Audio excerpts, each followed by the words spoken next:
It's 3 a.m., and I'm the lone nurse left on duty. The hospital halls are silent, now only the faint hum of machines and the distant murmur of the night shift staff. I'm exhausted, but need to deliver a blood sample to the lab, 2 floors up. I press the elevator button. There's a pause before the doors slide open, revealing the tiny lobby. Step inside.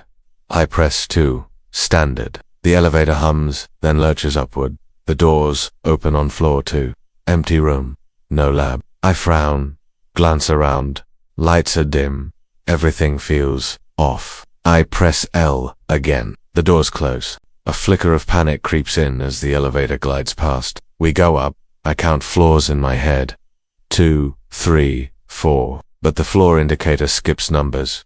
The light blinks erratically. When the doors slide open again, I can't believe my eyes. We're on floor 7. A floor I know is under construction, not open to staff. There should be scaffolding, building materials, yet it's perfect. There's polished linoleum, freshly painted walls, hallway lights bright and sterile. No construction debris, just a hallway. The sign reads, Ward 7, closed for renovation. Still, everything looks brand new. My heart pounds. I press 2 again, and again. Nothing happens. The doors stay open. No elevator, just the corridor.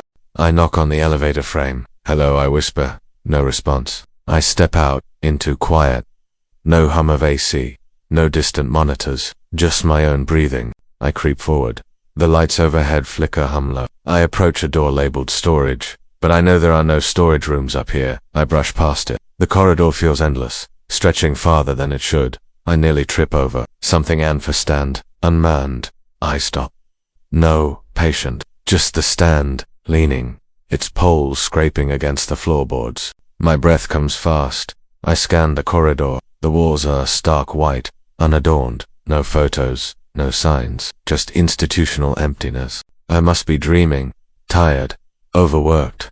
I look at my phone. 2:42 a.m. The lab sample was due at 2:30, but this isn't real. I turn back, heading for the elevator. But the doors are gone. A solid wall stands in its place, white, featureless except for a flicker of marker on drywall. Under renovation, maybe. I swallow. Alone in a phantom corridor. A beep, a distant machine, a page over intercom. Nurse Taylor 2, lab, please. My voice cracks as I answer. Nurse Taylor here. But the voice on the other end is robotic, clipped. Proceed to floor 2. Elevator C is closed. I shut it off. My hands tremble. That voice, it sounded right, like hospital authority. But elevator C. I press to elevator B. Panic builds. I need to escape. I run down the hallway, but every door I open reveals empty rooms. Rooms with bed frames, draped sheets, and footprints leading deeper. I follow them, but they vanish as I reach another junction. The hallway's shape has changed. I stop. Flicker. A soft moan echoes behind me. Faint. I freeze. Turn. Nothing. I sprint back only to bump into a glass door labeled staff only. I push locked. My knuckles sting. Another page over the intercom. My name again. Urgent tone. Nurse Taylor to main lobby. I can't. Doors are locked. My breathing rattles. I press a panel on the glass. An alarm rings. Static and hush returns. The corridor is swallowed by silence. Then footsteps. Slow. Soft. Coming toward me. I hold my breath. The shadows deepen. The figure behind me moves into a flickering light. A man in a faded nurse uniform. Pale. Almost washed out. His eyes dark hollows. No pupils. And a wide, unnatural smile. His gloved hand presses against the glass. He mouths words I can't hear. I step back. He smashes through silently. My skin crawls. I turn and run, straight past the scene of the elevator doors, where the wall once stood. The doors are back, open. The car waits. I jump inside, back to button to my real destination. The doors shut. The elevator hums. Floor counts tick normally. 1, 2. Doors open on floor 2. It's the lab hallway. Vivid, familiar. Nurses chatting. The smell of antiseptic. I step out, legs shaking. I press the door closed, but something. I glance back. A nurse stands there, her face lined with concern. You look like you saw a ghost. I nod, voice gone. I drop off the sample and rush to the lobby. I report the missing elevator incident. Security checks. Maintenance logs show floor 7 is sealed. Elevator B hasn't stopped above floor for in months. I hand my phone to the night supervisor. She watches. The timestamp shows 2:39. The car passes closed floors. Then floor 7.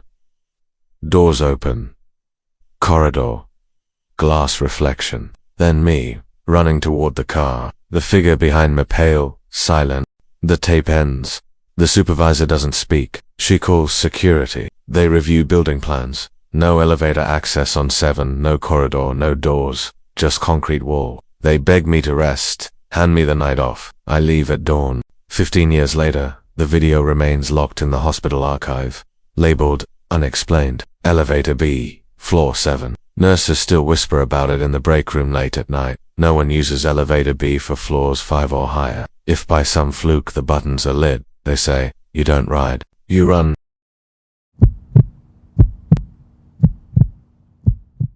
I've been working graveyard shifts at a 7-Eleven off Route 19 for almost 2 years now. It's the kind of place that's wedged between nothing, endless stretches of highway, a couple of abandoned strip malls, and fields that disappear into the dark. At night, the store feels like an island, glowing under flickering neon, surrounded by pitch black. You get used to strange things happening after midnight, but nothing prepared me for the night I met the dead man. It was a Thursday, just after 2:30 a.m. The air outside was thick with humidity. One of those heavy Florida nights where the fog clings to everything. Business had been slow. A couple of truckers grabbing coffee, some drunk college kids buying cigarettes. Then silence. I was restocking the fridge in the back when I heard the door chime. You know the sound, the little ding-ding that goes off every time someone walks in, except there hadn't been the usual hum of a car pulling up. No headlights outside, just the chime. I poked my head out from the aisle, expecting maybe someone on foot or a straggler from the nearby dive bar, but the store looked empty at first. Then I saw him. He was standing by the refrigerated section near the back, motionless, staring into the glass door like he couldn't decide what to grab. He was tall, with a gray hoodie pulled tight around his face. His skin was pale, like unnaturally pale. The way his clothes clung to him, soaked like he'd been caught in the rain, even though the asphalt outside was bone dry. I cleared my throat. Hey man, you good? Store's closing in a bit. I lied, just wanting him to make his purchase and go. He didn't respond, just stood there, hand hovering near the Slim Jims, fingers twitching slightly. Something about him sent a ripple of unease down my spine. Finally, he grabbed a single Slim Jim and shuffled toward the register. His footsteps were off. No sound of shoes scraping the tile. It was like he glided more than walked. Up close, I could see him better. His eyes were sunken, rimmed with dark circles. His lips were tinged blue. The stench coming off him, earthy, like wet soil and something metallic, made my stomach turn. I rang him up, forcing a polite smile. That'll be $2.15. His hand trembled as he slid exact change across the counter, 2 crumpled bills and 15 cents. His fingers brushed mine for a second. Ice cold. He didn't speak.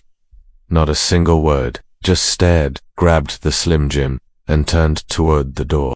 As he walked out, the chime went off again, but when I looked outside, nothing. No car, no footsteps, no figure walking down the road.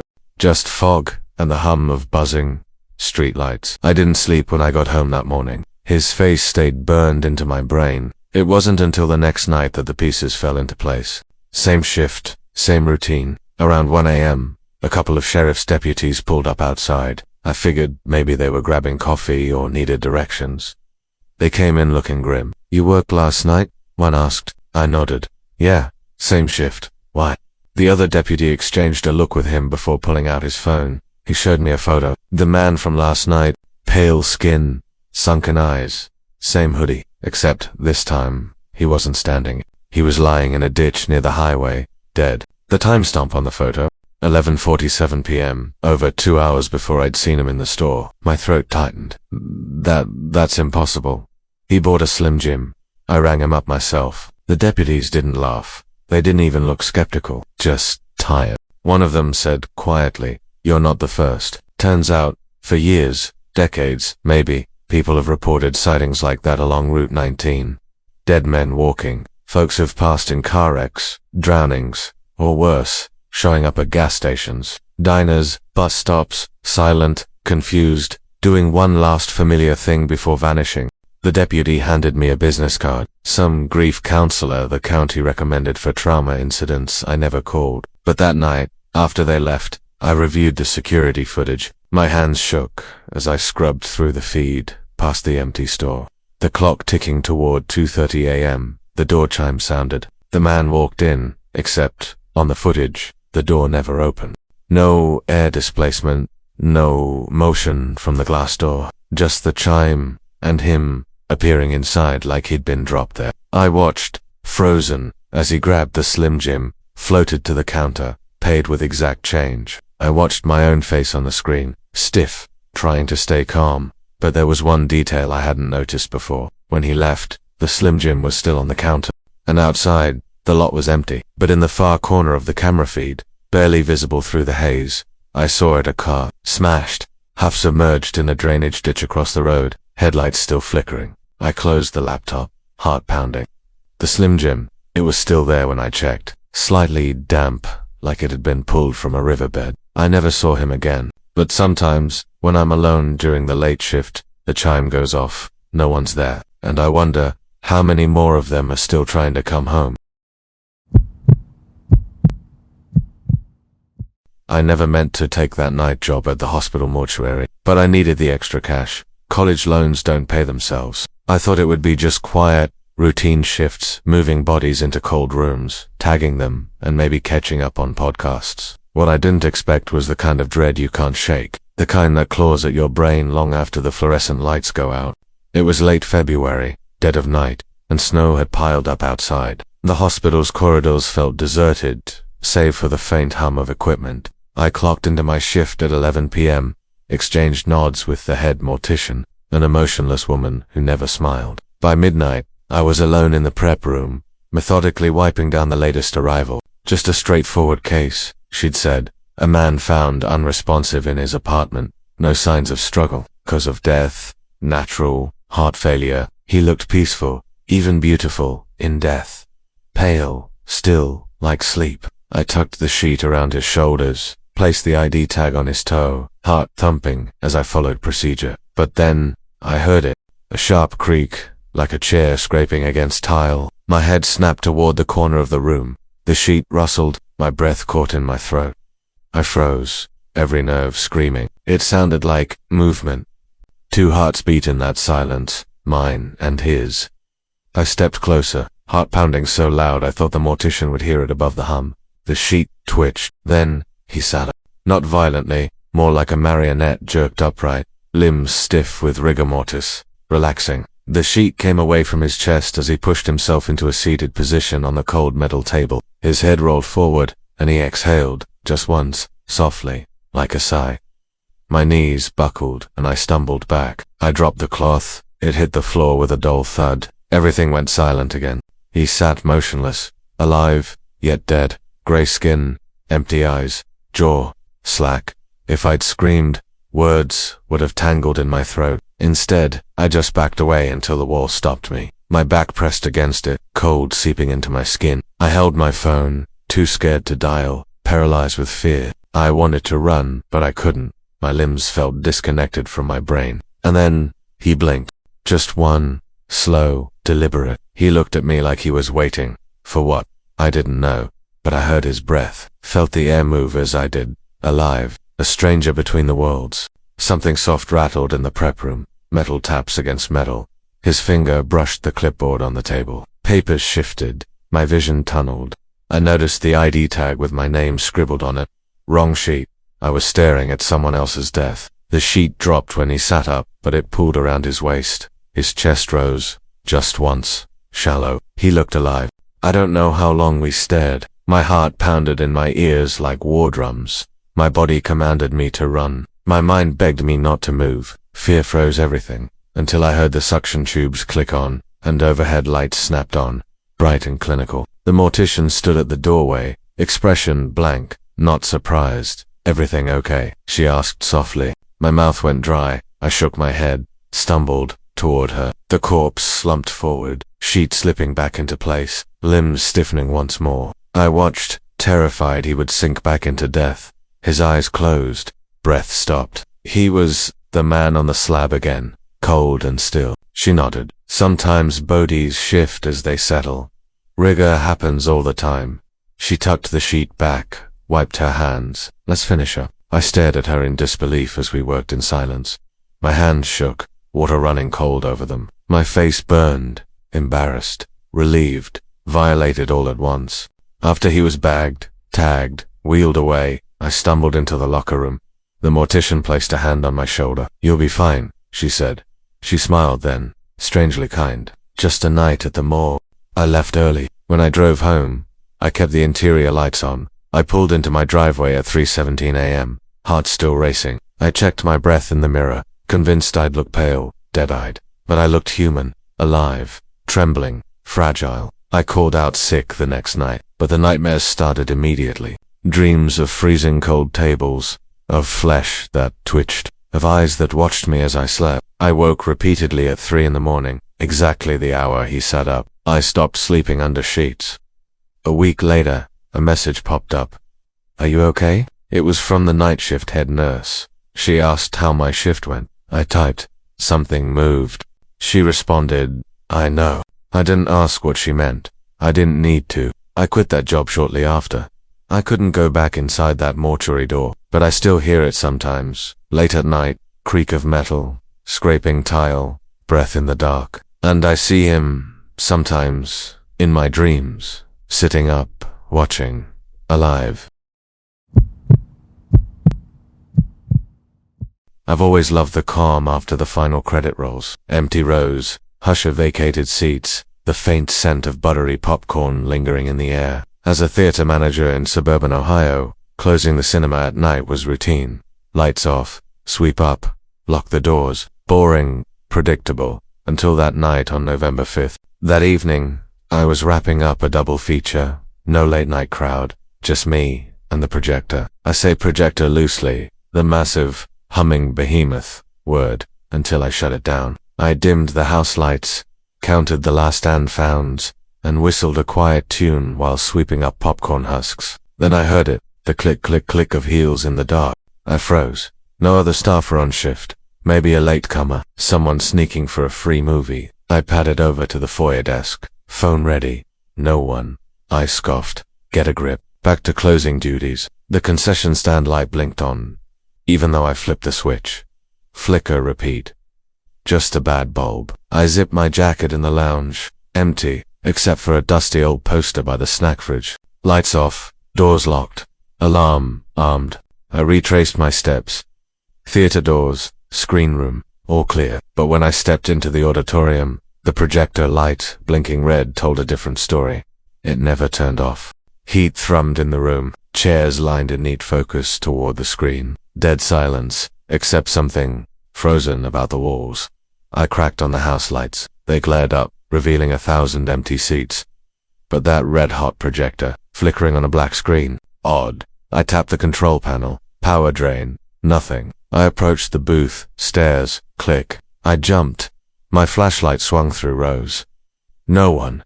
No warmth. Probably left it running by accident, I whispered to myself. Agents of forgetfulness. Right. I climbed into the projection room. The giant reels spun slow. Unscrewed the power box. Cut the line. Light died. The screen faded to black. I exhaled, almost ready to leave when I heard it again. Click, click, click. Like applause through the walls. I froze, and I heard it again. Soft, mechanical, echoing forward. Not applause. Footfalls. Thousands of them. But there was no one. I grabbed a flashlight and crept back, sweeping left and right. I swear, I saw movement in the aisle's back row. A shadow in the corner. Hello, my voice cracked. This is after hours. No answer. Just that clicking echo of heels, drifting closer. I squeaked across the front row and ducked behind the screen door, peering around its corner. The screen itself gave shape to silhouettes. Dozens, maybe more, sitting perfectly still, facing forward. Blank faces, featureless, unmoving. I squinted, and my breath hitched. They were mannequins. No, they looked too human. Slumped shoulders, hair falling, just right. A mass of identical posture. Who are you? I stammered. Silence. No footsteps. No flicker of eyelids. Their heads were turned to the screen, but the projector was dead. Leave. That word echoed, my own mirrored voice off silent walls. I inched back. My foot touched, spilled popcorn. Crunch. Bam. All of them turned, from seat 1 to seat 273. Chairs creaked. Figures shifted, tilting in perfect synchronicity. I stumbled, flashlight spinning upward, illuminating rows of blank faces. Their eyes, deep dark holes, gaped at me, almost in recognition. I dropped the light. They advanced. No sound, just movement. Twice the seats. I felt pressed against the aisle wall as they rose. The walls themselves seemed to expand, trapping me in a sea of silent watchers. I darted for the exit. They blocked my path, standing now, impossibly tall, heads tilted. Their champagne popcorn-colored shadows swallowed me. My phone, oh God, my phone. I heard my ringtone. No ring. Dead. Battery drained. Darkness swallowed the space. Their lips parted. Click, whisper. Only my mind filled with the sound of my worst memories. Fight with my best friend. Death of my uncle. Guilt that ate at me. I gagged, lunged forward, hand scraping concrete. I slammed through the auditorium door and into bright fluorescent hall lights. Beauty and calm. At least until I saw the lobby mirror. There I was, eyes wide, hands shaking, and behind me, hundreds of pale heads filling the reflection, no bodies behind them, only black space under my arms. Their eyes stared. I spun. No one there. My manager brain said, "Call 911." But mouth jammed dry. Instead, I ran, no clicks behind me, nothing, just echoes of seats shifting. I slammed the big front door, locked and bolted, every lock. I sank on the 11th Street steps, breath shallow, pounding, breathing. When cops came later, they found nothing. No tape, no film reels missing, no print. I quit next day, never came back. The building's dormant now. Rumor has it one night the film reels started rolling again, and the seats clicked. Folks say it's showing the same feature, but without dialogue, and by the time we shut off the projector, the audience just won't leave. I've always believed security jobs were boring. Walking empty halls, checking cameras, sipping coffee. It sounded perfect after college. Then came that one night at the warehouse, and everything changed. Now, I'm not sure what's scarier, the dark corridors or the idea that something unseen is out there. It was a chilly November evening, just past Thanksgiving. I was working the graveyard shift at a cold storage warehouse in rural Wisconsin. Our job: monitor the building and keep an eye on inventory. Walk-in freezers store everything from meat to produce. The largest one is down a long hallway, always locked, always cold. My shift started at 10 p.m. I'd clocked in, grabbed my flashlight, and started my first patrol. 3 buildings, dozens of doors, an eerie hum from refrigeration units, and silence so absolute it pressed against your eardrums. No animals, no voices, just the mechanical vibrations. Around 1 a.m., I was doing rounds by the freezers, those massive steel boxes humming softly. I knocked on a closed freezer door out of habit to check the cam, then continued my patrol. At 2:45 a.m., I double-checked the cameras. Everything normal, no motion, lights off, temperature stable. Then, at exactly 3:12 a.m., it started. I was walking past the freezer hallway when I heard it knock, knock, knock, slow and deliberate, like someone tapping on steel. I froze. The security cameras didn't show anyone there, just rows of cold metal doors. I shined my flashlight at the freezer door. No one. The knocking continued, 8 sharp, evenly spaced bangs, then silence. My pulse raced. Who would be there at this hour? I checked the handheld monitor. No motion. I grabbed my radio. Dispatch, can someone check the freezer zone? I got knocking on door 12. No response. Typical. On graveyard shift. It was just me and the night. I approached the door, flashlight shaking. I knocked back. A single, firm tap. Nothing answered. The stainless surface looked cold, uninviting. I checked my breath. I was sweating anyway. I radioed again. Got a grunt. "We'll send patrol," came dispatch. I waited a half hour past. Patrol never came. I shrugged it off and continued rounds, walls echoing under the hum of machines. I chalked it up to cold metal contracting, or maybe highway, but my gut said something was off. I barely slept that day. I kept replaying those knocks in my head. When 10 p.m. arrived, I clocked in fast. No coffee, just climbed my third shift with adrenaline alone. At 1 a.m., I passed the freezers. No sound, nothing. I shined the flashlight down the row and saw frost streams drifting down the ceiling. The silence felt oppressive. Then at 3:12 a.m. again, tap tap tap 5. Knocks this time, faster. I grabbed my radio dispatch, it's happening again. I moved closer, hand shaking. I listened, another series of knocks. Then one loud boom, like someone thumped the door with a closed fist. My heart leaped, and I nearly dropped the radio. But when I moved back a foot, nothing. The door looked undisturbed, no dents, no frost fog dissipated, silent and cold. I ran to the office and checked logs. Temperature stable. Cameras, again, revealed nothing. I texted my boss. 3:12 knocks on freezer. Cameras show nothing. I'm not losing it. No reply. I drove home at dawn, nerves frayed. Third night in a row. I felt haunted before my shift even started. On my patrol, I felt pulled toward that door. At 3 a.m., I popped by the office, coughed, checked my breathing. I stood at the freezer door at 3:11 exactly, and waited. At 3:12 a.m., rap rap rap, 7 knocks, rhythmic, deliberate. I exhaled. This time, I answered. I waited, silent. I placed my hand on the cold steel, ice cold, frozen. The knocks paused. I felt a vibration through the door, but no footsteps, nothing on camera. I turned the flashlight off and whispered, "Who's there?" Silence. Then a single knock, under my hand. A thump from inside the freezer box. My breath hissed out. I jumped back. I radioed immediately. I'm opening it. Voices inside me begged me not to, but I twisted the latch. It swung open, mist spilling out. Frigid air and stale cold. I shined the light. Empty. No pallets, no racks, just floor and clearance markers. I stepped inside. It was bone-chilling. My breath fogged out fast. Then I heard it, not from outside, but from forever inside. A low drip, drip, echoed in the cold corridor.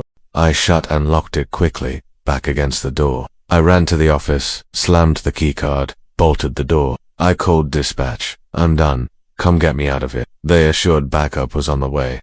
I waited in the locked office for hours. Daylight never felt so good. I took a vacation day. Next week, I got reassigned. Day shift. No more freezer doors. But I still feel watched.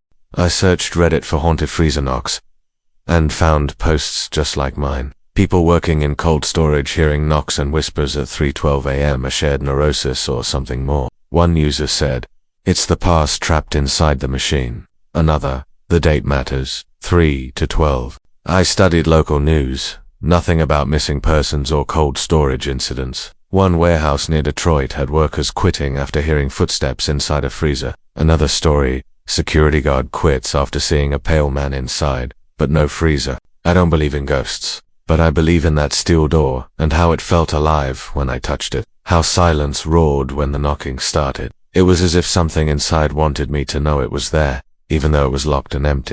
Now, at night, I double-check doors and bolts. I keep a knife in the office drawer. I avoid freezers altogether. Sometimes, I wake at 3:12 with a pounding heart, convinced I hear metal tapping. I haven't worked nights in months, but I still hear that rhythm sometimes in dreams. Rap, rap, rap. I don't know who's knocking. I don't know why. All I know is that warehouse, the freezer, the time 3:12. Something tried to get out, or get in, through steel that was supposed to keep things frozen. Maybe we'll meet again. Maybe I'll return on another night. But next time, I won't be alone.